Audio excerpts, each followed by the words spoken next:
So I was born in 1979, and my first real election that mattered was the 2000 election.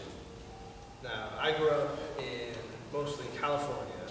I got a high honors in my AP Civics Golden State exam, right? So at least at the time, it's still mostly now, I was like, I got it down.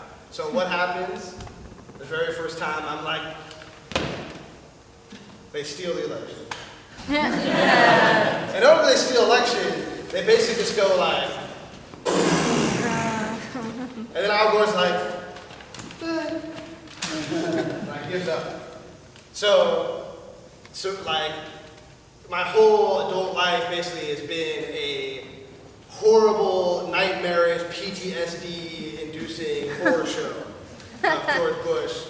There's the Patriot Act, and like, you know, I'm just so cynical already, and I'm only 33. They make the acts like, Patriot Act was all about spying, taking away rights, and environmental acts that are actually about making the environment worse, and you know, just, oh, it really pisses me off.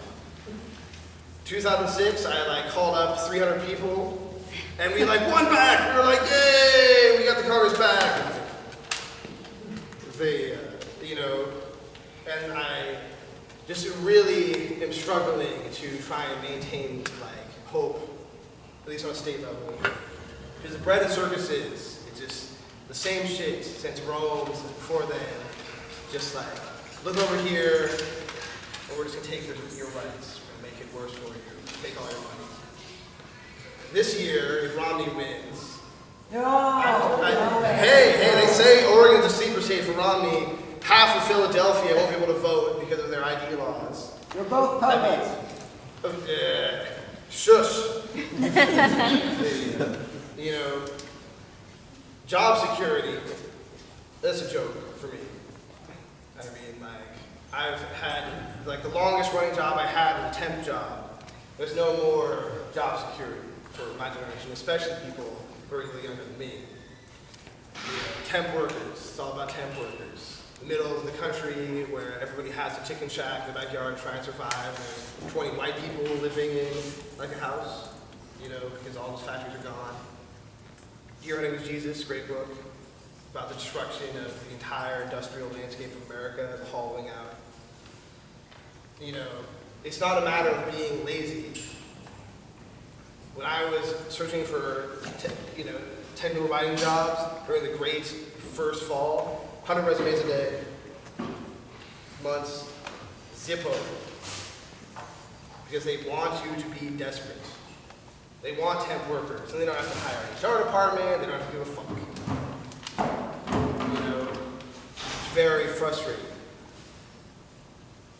And this is my future forever, work-wise. Let's go to sex, happy topic for me.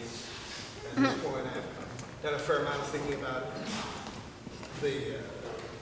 At 33, I got a long ways to go. I forget what her name is. There's some famous feminist who's like, men are only worth a damn once they turn 40. I think that's mostly because, at least in America, that's when testosterone starts to drop, so they're easier to henpeck. But, that's just a guess. Foreplay, I find, is very important. I'm lucky I lost my virginity to an older woman, and she made this clear.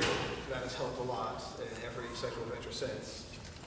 But I've also realized, at least at this point, that men and women respond to sex and think about sex very differently. And I don't care what all the feminists say, we're all equal, blah, blah, blah, bullshit. There are physical and mental differences here. They will always be until we're some kind of mushroom cloning organism that bears no resemblance to humanity. It's like, if you look at all the sex science, which I do a lot, because I figure, as a man, why should I not try and figure out how to be like the best lover I can be? What? Why? All the horror stories I hear from my female friends about dating on Craigslist, they say this is what it's like.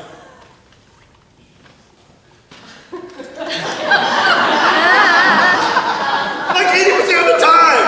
And I'm just like, are you kidding? No, I'm not kidding. I'm like, but that's a joke, right? No.